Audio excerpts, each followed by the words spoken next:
You want to talk about some silly comic book stuff happening? Yeah, let's talk about rebooting the universe. Rebooting universes. I just reconverged my beer. Yes. Yay, this is my Dr. Doom so, glass that I brought. which one of these comes first? Actually, Convergence starts first. Convergence starts first, so we'll start there. And that's the DC one.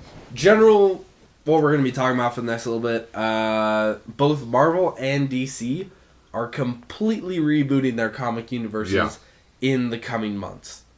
Yes. Again. Yeah. So. Yeah. Well, and this is just it.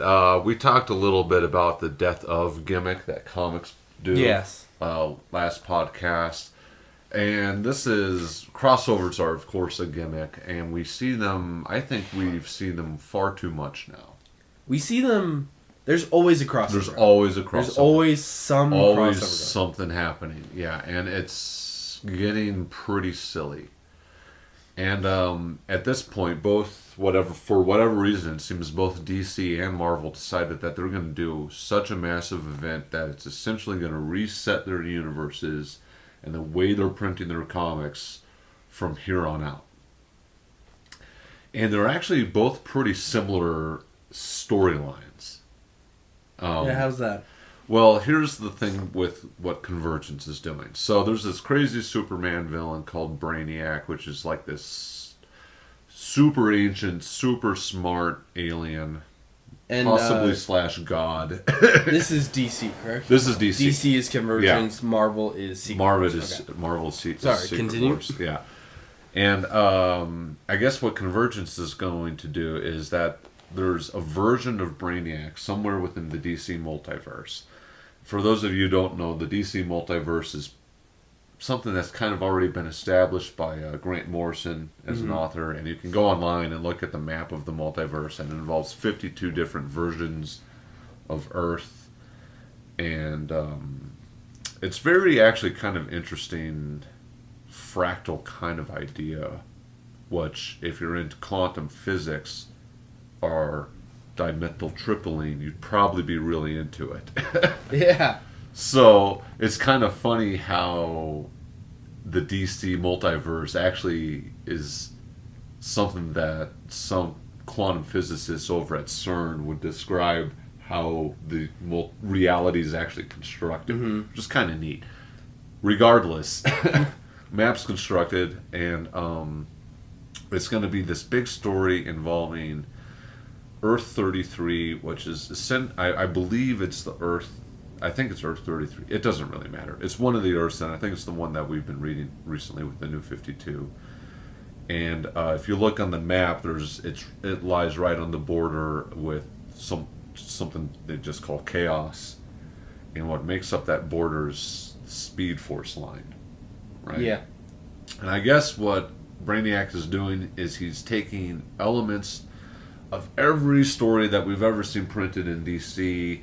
That means things like Kingdom Come, things like Red Sun, Flashpoint, everything that DC printed before the New 52, after the New 52, all that stuff. Yeah, Flashpoint being the last time that DC reset the universe leading to the New 52. Right, yeah, which had an interesting alternate reality where Aquaman and Wonder Woman were not really good guys. Yeah, they were at war with each other, and the whole world was consuming the Earth around them. Yeah, Superman was like captured by the government since he landed as a baby, so he never saw the sun. Yeah,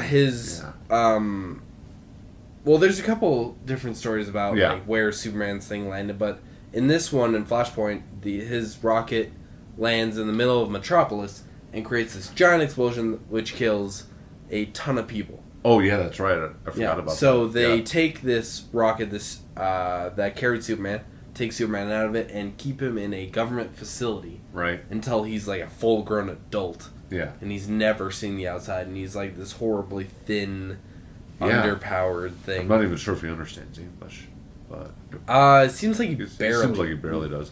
But yeah. At any rate, so there's all these different versions of the DC universe, and the idea is that there's a version of Brainiac that has gone out and kind of captured all these different versions, and he's just going to put them all together.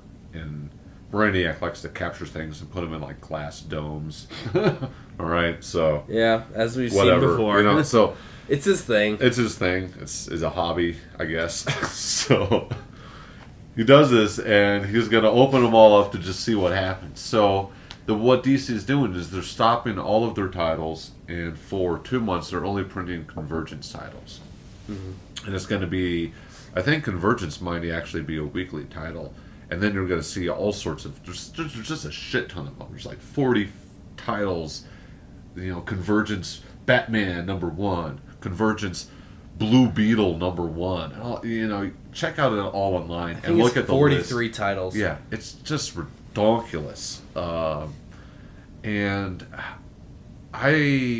it's going to last for 2 months, and DC has done a good job at kind of keeping secret of what's going to happen. I believe that they're going to keep printing 25 titles that are already running, and they're going to add 24. So they're going to have 49 total titles going on. With characters that don't have running titles because no one cares about them, like Plastic Man. Well, maybe not. You know, he might just have a Convergence title, and then that's all we see from that character. Maybe he dies in Convergence. You know, and they're just like, Man. We're done with Plastic Man. Plastic Man dies. Stop fucking talking about Buster Gold and Plastic Man. They're all dead. They're dead. They stopped making money. They're dead. Booster Gold, I can at least see more than Plastic Man, because Plastic Man is straight up Mr. Incredible ripoff. Yeah. Plus, you can defeat him with a lighter. Right? Yeah, not one of the strongest heroes in the DC universe. Okay. So yeah, we'll see what happens with that, and I think that it's, I don't know what the fuck DC is doing, really. You know, I'm pretty sure that they're gonna change a lot of creative teams, which is a shame, because, well, with a lot of them, whatever. There's been some good authors. There's been some good artists. I'm especially sad to see the team of Scott Snyder and Greg Capullo, who've been doing Batman. I've been that's been great. Loving that. I'm really sad to see them lead the title. Yeah, we've really been giving them props this episode. But you know what? They deserve it for good reason. Yeah, for good reason. I don't know. I mean, I think it's cool to switch up creative teams, because, you know, maybe someone else give other people a shot at a big name, a big title, get their name out there, especially if it's an established author. If they've shown that they can do good work with either smaller titles or independent stuff, like Scott Snyder, before he did Batman, did Detective Comics, which is still a fairly big title, but it carries nowhere near the weight of Batman, and he showed that he can really craft a good story. I just came up with a great question. What's that? If you could have anyone write Batman who hasn't written before, who would you think of?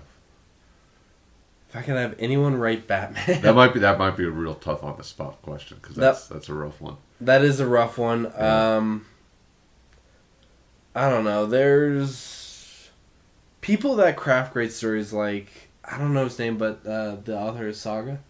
Oh, Brian K. Vaughan. Brian K. Vaughan, yes. That'd be ooh, yeah. When there's a lot of talent in the independent pool that you can pull from that have crafted great stories with characters that, I mean, since they're at Image, in the case of Brian K. Vaughan, characters that they own and they created.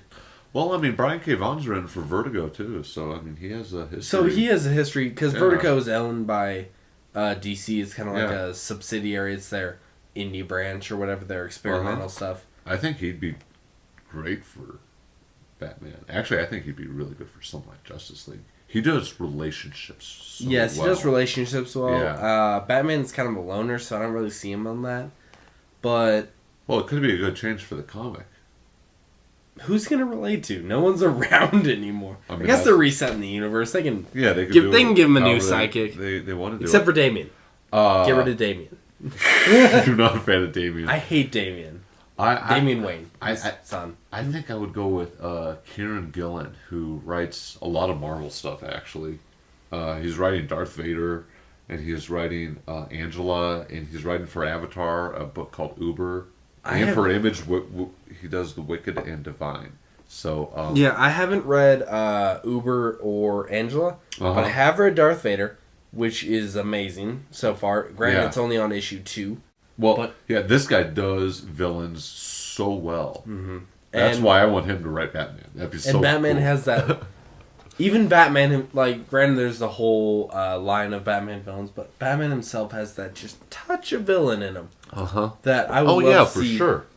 Love to see come out. Yeah, he's the Dark Knight. Yeah, he's the Dark Knight.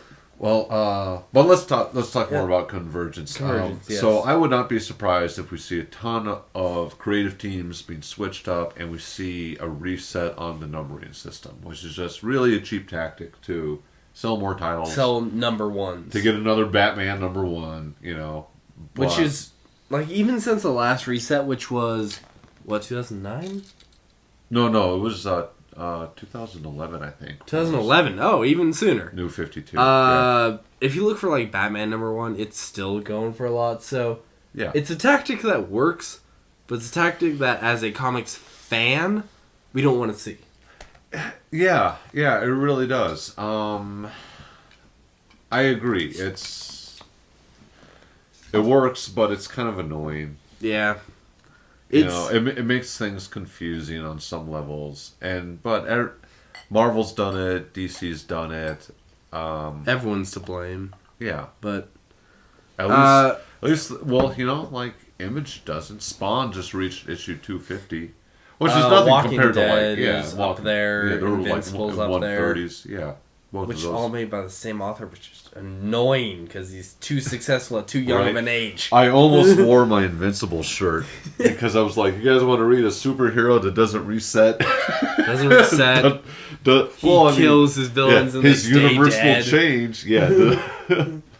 But he's not going to reset his issue number.